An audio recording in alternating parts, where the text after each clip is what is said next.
Hey, we're back once again for another one of our RPG Pals Club one-shot specials. We are again using the games from the Ultimate Micro RPG book, 40 Fast, Easy, and Fun Tabletop Games, edited by James D'Amato. So look for that online, and we're going to roll that music. Woo!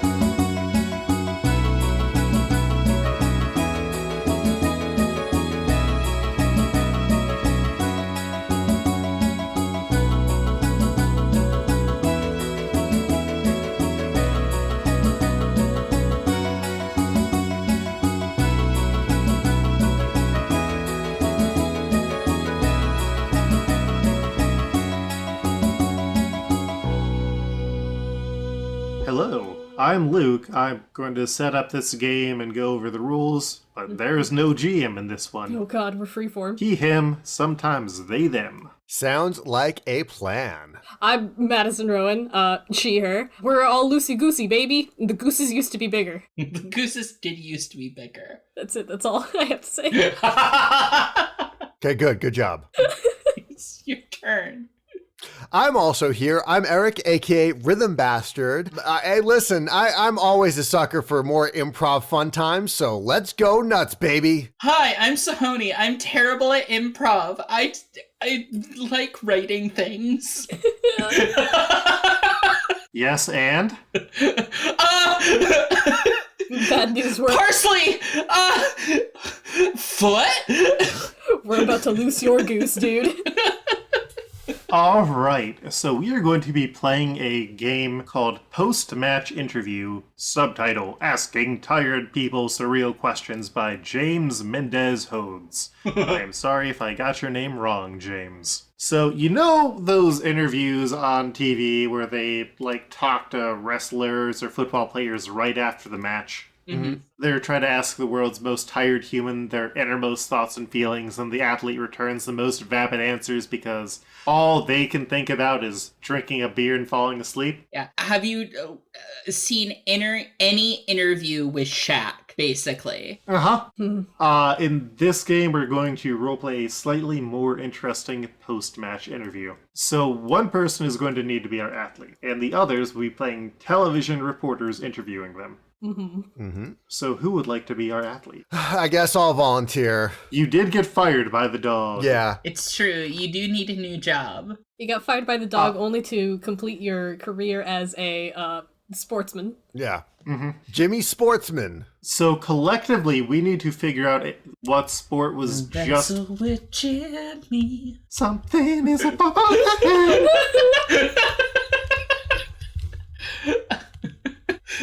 This way is a waterfall that's coming to the mirror every day. Big We are on the crew. We are! What is happening? One peaser.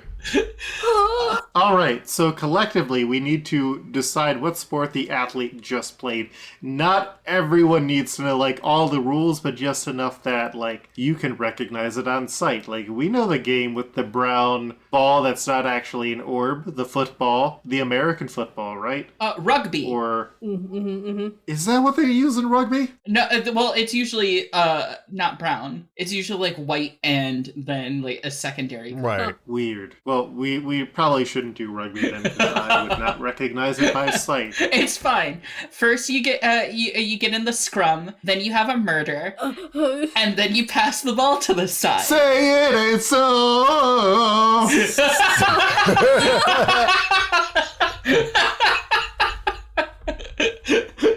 This is Tequila and Benetti all over again. Do I have a sport in mind? Oh God, I don't know. It all depends on what you guys would want to do. Well, what sports do you know? I mean, I pretty much know like all the basic American sports, fan of wrestling, your basic baseball, basketball, football, soccer. I don't know shit about baseball, so that one's straight out. Do you know about the hoop deposit game known as basketball? Yes. That sweet dunk. I saw Space Jam once in the 90s. That'll be enough, Does that count? Yes. That is enough for this. Yeah. Enough to work off of. All right, so all of us will need something to write on. Eric. Yes. I would like you to post your character's full name and some sort of detail about the kind of athlete they are. Maybe your position on the team, your professional rank, if that was a thing. With basketball, it's not, or some other identifying quality. Along with that, we sort of need a general outline of how the sporting event went. It needs to be simple, boring, and loose, because we asking you the questions will add on to this narrative. So it's like, I don't know, I got some dunks in. It was very good. They had us in the first quarter, but then we came back in the second quarter and we held on to it. Something like that. Okay. So whatever this is, it happened right before this interview and it left you very, very tired. Now, for the 3 reporters, including myself, we need to come up with a name, a news source that we represent, and then our 4 questions for this athlete that we are going to write down and keep to ourselves. Okay, so we need a name, a news source, and 5 questions? 4 questions. Oh, 4 questions. And the first question is going to be a mundane question. Okay. So it's just going to be like, do you think that you gave 110% out there? Or is there any place that you want to go after this big game? The next 3 are going to introduce some bizarre occurrences that affected the game, such as an alien invasion, a supervillain attack, or a zombie apocalypse. However, these questions should still focus on sports. So some examples of a decent question might be, what did he do when the time machine appeared on the field? A better version of that is, how did the time machine's appearance on the field affect your defensive strategy during the second half? That gives us details to build off of. Okay. And so, once we all have that done, we can go post that into the chat, and we will get this going. And we are going to have a 15-minute window for asking questions, potentially getting to do follow-ups. So, does everybody have their newsman? Newscaster. Our news sona, so to speak. Our news soda. I have that much at least. I'm still doing questions. I'm working on questions, yeah. So we get 3 bizarre questions? Yes, after one first one. And our questions are going to be allowed to shift because we aren't telling each other what the details are with our questions that we are asking. So this is a bit of a fun, creative experiment for all of us. So any more details I should put in chat, or? Work off of these details that you're coming off of a losing streak. Well, you won this past game. Okay. I'm going to be Shayla Down Under for Australian World News. I'm Helena Handbasket from That's a Sport. that's a sport. My name is Scrungle Bungus from the Super Real newspaper. I'll post it in the hot second. Scrungle Bungus and the Chimney Fungus. This is going to be a very easy episode to edit because it's just I'm going to cut out so much audio. Just cut out all the quiet parts of us typing away. That's a sport. That's a sport. Thank you. I like to think it's something on like ESPN 8 The Ocho. Okay. The Ocho. God. That's a sport. Risky move, Cotton. Let's see if that pays off.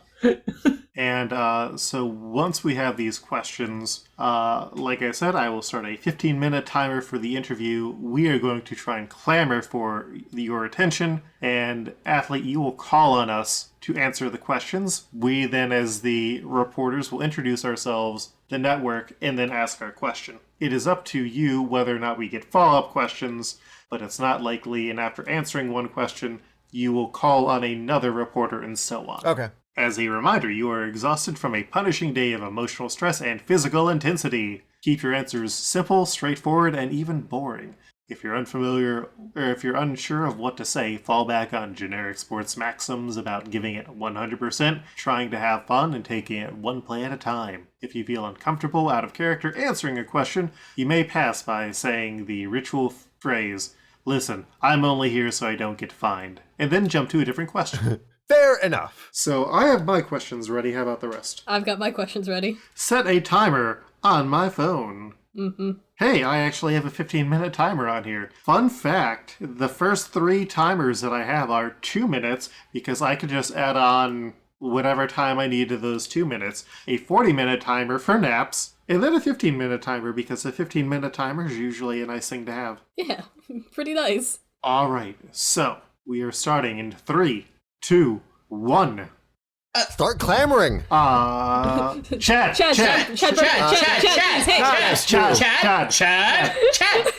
The person number 1. Shayla Down Under from Australian World News. Yeah, how you doing?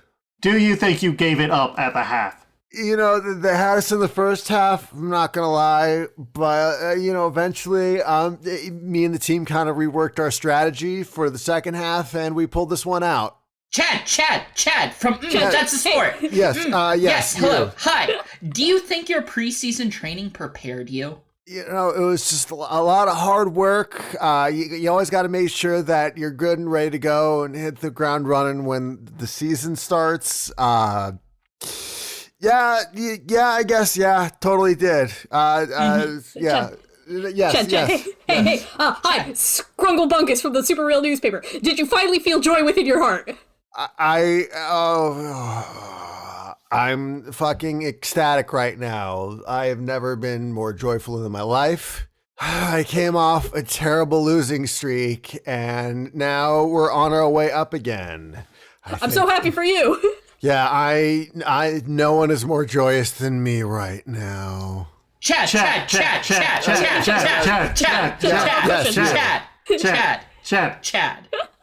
Sheila Down Under, Australian World News again. Did you expect born again Christian's wedding tux to affect his free throw range as much as it did?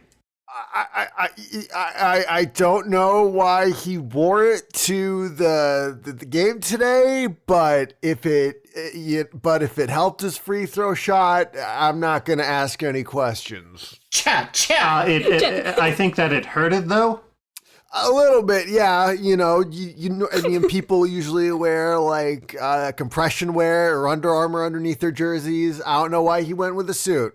Next, please. Chad. Okay. Chad, okay. Please. You said that that you were very happy with your win. Do you think famed monster truck Gravedigger approves? I have been a fan of Gravedigger for a while, ever since I grew up in the small town of Cobbleton, Georgia, where we'd get so many monster truck rallies, but Gravedigger's an inanimate object. Chad. The one that didn't go yet, yes. When the demons erupted from the center of the court, where did you hide? I hid behind my training and giving it 110%. And sometimes when demons erupt out at the middle of the court, sometimes you just gotta, look toward the sides. Maybe there might be a teammate you could pass it to that's open. Sometimes you just gotta take your chances when decides to spawn his minions tonight. Excellent. A follow-up question. Do you have time for a follow-up question? Fuck. Yeah, okay, go ahead. How did you feel? Did you finally feel fear when the devil himself ripped a man in half? I'm not gonna lie, I probably shat myself a little bit, but that's the thing. You really didn't notice out on the court because I'm a professional and I gave it 110%. And of all the demons of the astral planar realm, blah, blah, blah is kind of a bitch. Next question. Related question. Yeah, the broad. Okay. Well, the tide was high, but how are you holding on? I feel like this is a reference to a song I don't know. High Tide. But the spawn from the hellhole, obviously. Oh, Are you going to be the number one? you know, at this point, you just got to focus on making sure you're in your division's top, and then you can focus on the NBA Finals. Right now, we're just recalibrating some things, and if Broggleblood's minions do appear in future games, we've experienced it before, so we know what to expect now. Chad. Yes, the ugly one. Okay, that's Who's me. the ugly one? That's me. What about the giant crabs? Listen, we all know that Broggleblood fucking loves his crabs because they only cost 1 blue mana, and when you place a land for that turn, your opponent mills 3 cards. Obviously, if you have something like Evolving Wilds or Fabled Passage, then you can technically activate your landfall trigger twice and make your opponent mill 6 cards in a turn. And that shit just compounds once Broggleblood gets more of his crabs out. Do you think the Miami Heat would ever invest in board wipe? I mean, Storm's Wrath does the job. Counterspells will obviously do it to you, but really, you know, when you're just out there and you're aggro, you got to make sure that you have a way of getting like your Fervent Champions up to 3 attack, possibly by casting your Rimrock Knight's adventure ability. Chad, please. Yeah, the fat one from Boston. Right, me, Scrunkelbuggus. Have you accepted our new bloodthirsty overlords? I, for one, have given myself over to the demons. Listen, I mean, we still managed to plot a win with Broggleblood and his minions tonight. I mean, I know some people are asking me over and over again about Grieselbrand, but listen, Grieselbrand's not a concern right now. He is in another division, so I'd really just like to get home and get myself ready for the next game. Just gotta take it one game at a time. Chad. No further questions. Yeah, the mold lady from Down Under. How do you feel about the crabs and Bigfoot trying to go after that Gada toss, affecting your dunk? A lot of athletes still believe in the garter toss during games. Personally, I don't. You know, it just reminds me so much of my parents because, you know, in this game, I'm only 23 and like 23 is really old in basketball. And I keep asking, when are you going to find a girlfriend or, you know, put a ring on it? And I'm like, listen, I want to bring a trophy home before I bring a girl home. However, Thank you so much. I mean, I am down for post-match hookups. I swing both ways, but not tonight. I'm tired. Any more questions? Chad. Yeah, what's up? How do you feel about that car with the cans tied to the back of it driving over the defensive line in the third quarter? Honestly, I gotta say, it really helped us, but Cans Malone, our center, you know, he just does a really good job when you get him on his game, and he really plowed through the defensive line, allowing for me and our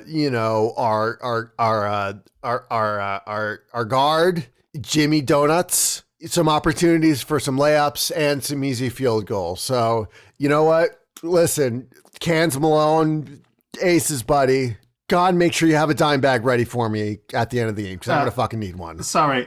Follow up. Okay, follow up. Yeah, go ahead. You said a field goal? Yes, field goal. It's when you shoot from outside of the foul line in basketball. One more question, Chad. One more question. Yes. What did you think when Gravedigger ran over the car dragging cans? Cans Malone took it hard. You got to understand that monster trucks are inanimate objects and are without feelings. So They're an artifact, correct? What's that? They're an artifact, correct?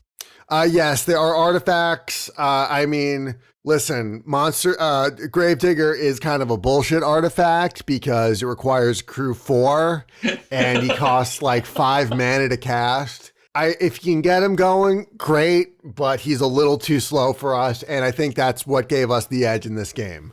Follow up. Normally the person asking the question gets a follow-up, but it sounds like Wedding Lady has one more. What's up? Yeah. Well, sorry, that is Sheila Down Under. I just wanted to know if you thought that if they could have accessed some more mana at the beginning, maybe if they had gotten a dual land, that it might have helped them out further in the game, and they might have won. I think they probably could have, but they are more of a Dimir control deck. We are mono red aggro, and I think we were just able to get off that starting line quick enough and, sideboarded properly, so we were able to handle whatever they threw at us. So I think, we were able to play around them in the second half.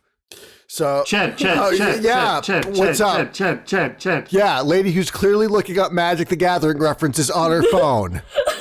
How many times can you say your name really fast?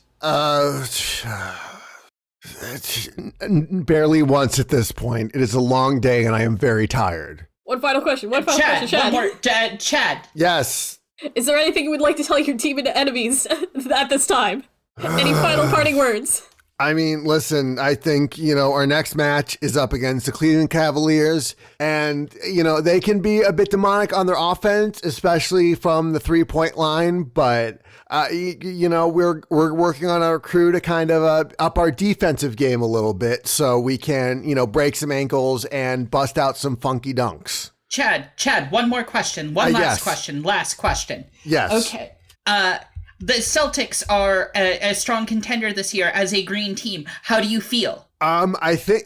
Is the meta favoring them? I think the meta favors some aspects of their offense, particularly Cultivate, but... I mean, if they're not running like Emergent Ultimatum, then I think we have a pretty solid chance of beating them.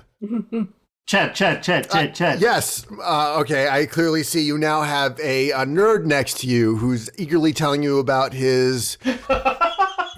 Commander deck, go ahead. Do you have anything to say about Born Again Christian's wedding and any well wishes to him and his wife, the Demon Lord, and also Bigfoot in a polyamorous relationship? Listen, as long as he shows up to practice on time. Ha ha ha. Fake laugh. No, but seriously, I wish him all the best. Ha ha ha. Fake laugh. Look to my coach. Give him an eye roll that says, when are we fucking done here?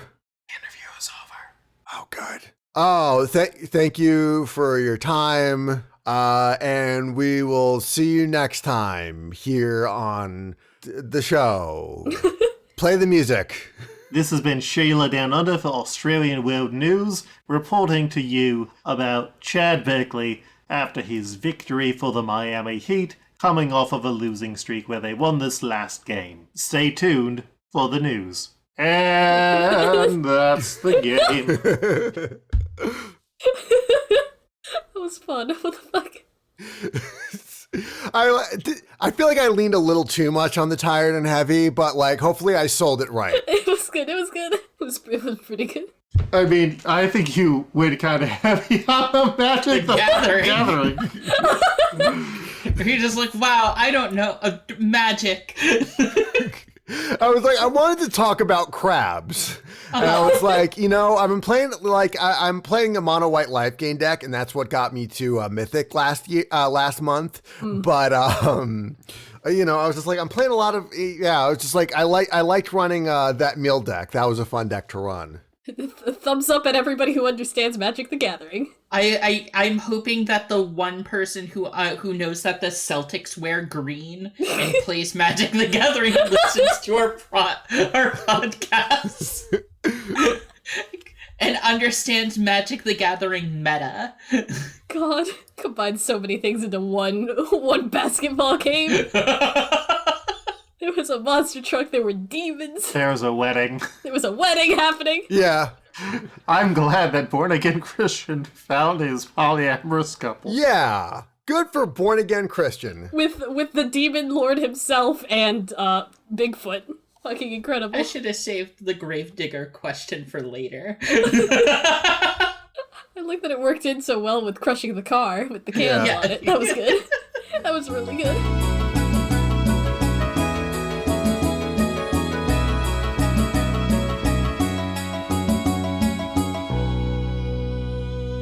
All right, well, this has been us playing another game from the Ultimate Micro RPG book, 40 Fast, Easy, and Fun Tabletop Games, edited by James D'Amato. This specific game was by James Mendez Hodes, and it is called Post-Match Interview. Where could people be found? I'm Madison Rowan. Yeah, I've been playing Scrunglebungus. And you can find me on Twitter at Quipsterikaru. And you can find everything I do linked from there. I am Eric, aka Rhythm Bastard, and I played Chad Berkeley, and you can find everything I do on twitter.com at Rhythm Bastard. And you can also find me at my website, rhythmbastard.rocks. You can find music to support at rhythmbastard.bandcamp.com. You can also go to shop.rhythmbastard.rocks and music.rhythmbastard.rocks. I have a lot of things to promote. I'm a very good promotey boy. Hi, I've been Sahoni, and I've been playing Hell in a Handbasket from That's a Sport. So good. Thank you. You can catch me on my Twitter, Sahoni_stuff. That's SAHONI_stuff, where I work as a podcaster and game designer. You can catch me on my other podcast, a weekly current events podcast, Barking Points Memo, where I look at the news and yell, but, in a funny way. And you can also kind of keep up with kind of my progress on arting my first complete RPG that you guys can soon buy and own for yourself and play your own games and tell me about your OCs, called Exceptionals, which is inspired by X-Men, but it's about the and for the communities and spaces that marginalized people make for themselves. And I am Luke, your game master. You can find me on Twitter at Coltreg, that's KOLTREG, or at Lukeher, LUKEHERR.com. And I am also, didn't promote this the last time, it's probably still running. I am also the co-host for the Tales from the Outlands podcast, where we talk about the 18-player plus 1 GM D&D campaign that I'm involved in. It's very good if you want lore, but you don't want to have to listen to people rolling dice.